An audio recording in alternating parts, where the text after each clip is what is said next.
Hello everyone, welcome back to my YouTube channel. आज हम लोग क्लास 6 एनसीईआरटी ज्योग्राफी का फर्स्ट चैप्टर पढ़ रहे थे। तो इस चैप्टर का हम सेकंड टॉपिक आज पढ़ेंगे कॉन्स्टेलेशन। कॉन्स्टेलेशन मतलब तारामंडल। तारामंडल को हम नक्षत्र मंडल भी कहते हैं। तो चलिए फिर स्टार्ट करते हैं। रात्रि में आसमान की ओर देखते समय आप तारों के विभिन्न समूहों द्वारा बनाई गई विविध आकृतियों को देख सकते हैं। ये नक्षत्र मंडल कहलाते हैं। अर्सा मेजर या बिग बियर इसी प्रकार का एक नक्षत्र मंडल है। बहुत आसानी से इसे पहचान में आने वाला नक्षत्र मंडल है। सप्तऋषि, सप्तऋषि मतलब सप्त मतलब सात और ऋषि मतलब संत।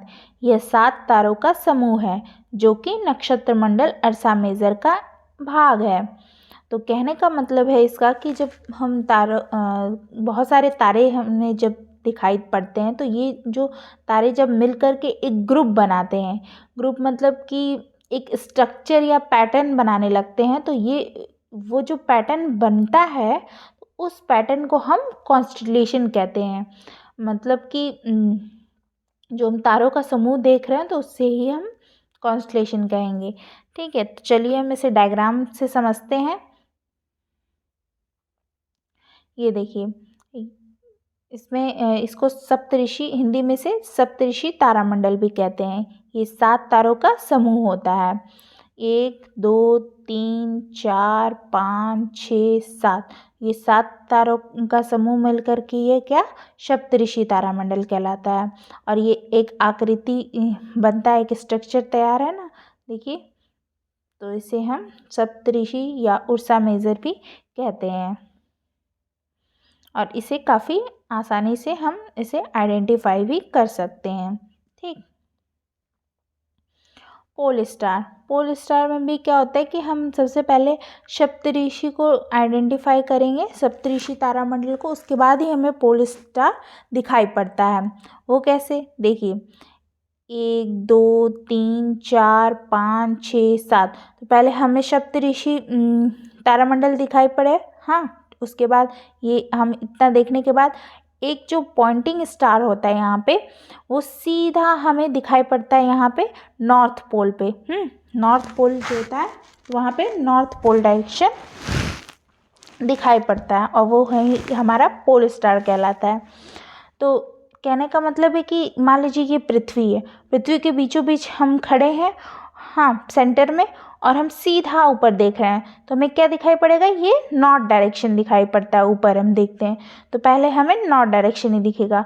तो उसी तरीके से हम सप्तऋषि तारामंडल को आइडेंटिफाई करने के बाद हमें एक पॉइंटिंग स्टार दिखेगा, और पॉइंटिंग स्टार देखने से हम सीधे ऊपर देखेंगे तो वो हमारा नॉर्थ डायरेक्शन दिखाएगा, तो उसे ही हम नॉर्थ पोल स्टार कहते हैं। ठीक।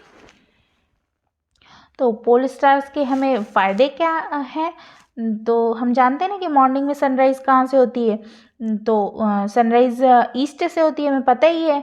तो सनराइज़ ईस्ट से होती है, जिधर से सूरज निकल रहा है, तो उधर ईस्ट हो जाएगा, पीछे वेस्ट हो जाएगा, लेफ़्ट साइड में नॉर्थ और राइट साइड में साउथ हो जाएगा। तो इस तरीके से हम मॉर्निंग टाइम में आसानी से डायरेक्शन का पता कर लेंगे। लेकिन रात में हमें कैसे डायरेक्शन का पता लगाएंगे, रात में तो सूरज होता नहीं है।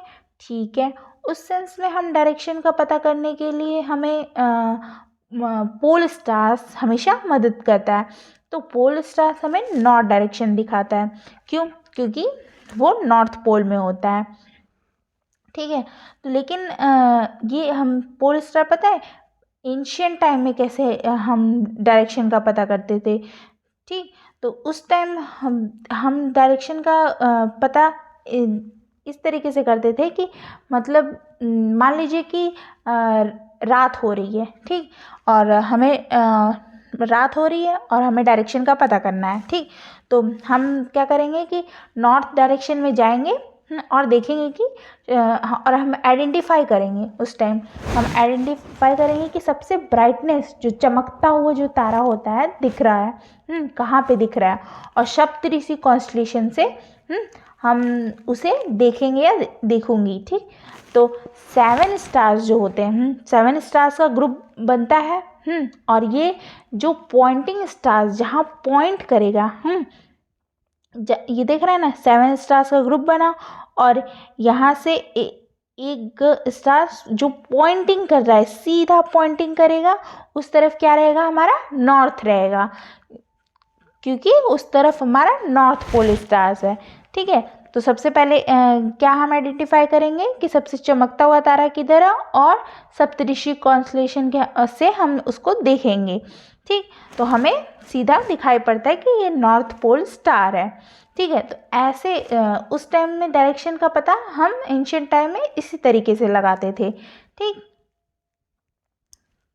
तो इसमें देखिए लिखा भी है कि प्राचीन समय में लोग रात्रि में दिशा का निर्धारण तारों की सहायता से करते थे। उत्तरी तारा उत्तर दिशा को बताता था, इसे ध्रुव तारा भी कहा जाता था। यह आसमान में हमेशा एक ही स्थान पर रहता है।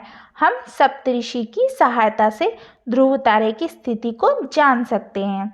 ठीक है, ये जो हमें आसमान में हमेशा एक ही स्थान पे दिखाई पड़ेगा और नॉर्थ डायरेक्शन में। ठीक है, ये हमेशा उत्तर की दिशा को बताता है और इसे ध्रुव तारा कहा जाता है, मतलब कि पोल स्टार कहा जाता है। चलिए पढ़ते हैं next topic, what is planet, ग्रह क्या है। तो कुछ खगोलीय पिंडों में अपना प्रकाश एवं ऊष्मा नहीं होती है, वे तारों के प्रकाश को प्रकाशित होते हैं, ऐसे पिंड ग्रह कहलाते हैं। ग्रह अंग्रेजी में प्लैनेट कहते हैं, ग्रीक भाषा में प्लैनेटाई शब्द से बना है, जिसका अर्थ होता है परिभ्रामक, अर्थात चारों ओर घूमने वाला। पृथ्वी जिस पर हम रहते हैं एक ग्रह है। यह अपना संपूर्ण प्रकाश एवं ऊष्मा सूर्य से प्राप्त करती है, जो पृथ्वी के सबसे नज़दीक का तारा है। कहने का मतलब है कि कुछ जो खगोलीय पिंड होते हैं वो अपना प्रकाश एवं ऊष्मा नहीं होती है। ठीक है, वो तारों के ही प्रकाश से प्रकाशित होते हैं। मान लीजिए कि ये सूर्य है और सूर्य के ये चारों तरफ चक्कर लगाते हैं ना हमारे ग्रह, 8 ग्रह हैं, 1 2 3 4 5 6 7, मान लीजिए एक ग्रह है और ये जो हमारा सूर्य है उसी के प्रकाश से ये हमारे जो 8 ग्रह हैं प्रकाशित होते हैं। ठीक, तो ऐसे ही पिंड को हम ग्रह कहते हैं। तो ग्रह मतलब अंग्रेजी में इसे प्लैनेट कहते हैं और ग्रीक भाषा में प्लैनेटाई शब्द से बना है, जिसका अर्थ है परिभ्रामक, अर्थात चारों ओर घूमने वाला। और पृथ्वी जिस पर हम रहते हैं और ये भी एक ग्रह है। ठीक है, और यह अपना संपूर्ण प्रकाश से ऊष्मा सूर्य से प्राप्त करती है, जो पृथ्वी के सबसे नज़दीक का तारा है। ठीक, ये देखिए हमारा सोलर सिस्टम है। ये हमारा देखिए ये सूर्य है। ये हमारा सूर्य हो गया। ये हमारे 8 प्लैनेट हैं, ग्रह हैं। देखिए मरकरी हो गया, विनस हो गया, Earth, Mars, Jupiter, Saturn, Uranus, Neptune, ये हमारे 8 ग्रह हैं। ठीक, आसमान में दिखने वाला चंद्रमा एक उपग्रह है। यह हमारी पृथ्वी का सहचर है तथा इनके चारों ओर चक्कर लगाता है।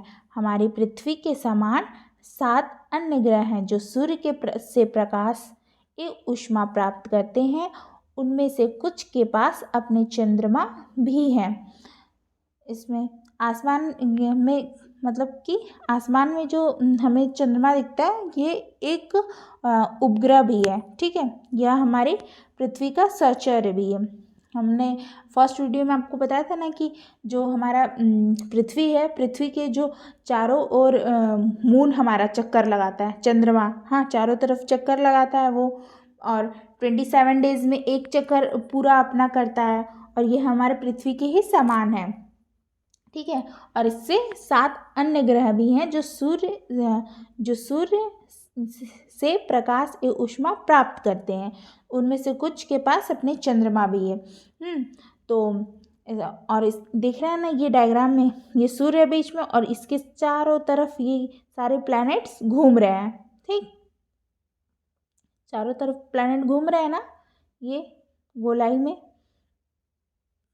ठीक, तो कहने का मतलब है कि यूनिवर्स में जानते हैं ना कि एक प्लैनेट नहीं है, बहुत सारे प्लैनेट हैं। लेकिन हमारे जो यूनिवर्स की बात करें तो उसमें बहुत सारे प्लैनेट हैं। ये बहुत सारे जो प्लैनेट्स मिलकर साथ में ही सोलर सिस्टम बनाते हैं। ठीक, तो हम नेक्स्ट वीडियो में अब हम सोलर सिस्टम पढ़ेंगे। तो आज का टॉपिक यहीं कंप्लीट होता है। और वीडियो अच्छी लगी हो तो लाइक शेयर ज़रूर करें और अपना फीडबैक ज़रूर दें कमेंट बॉक्स में कि आप लोग को किस तरीके का कंटेंट चाहिए। Thank you.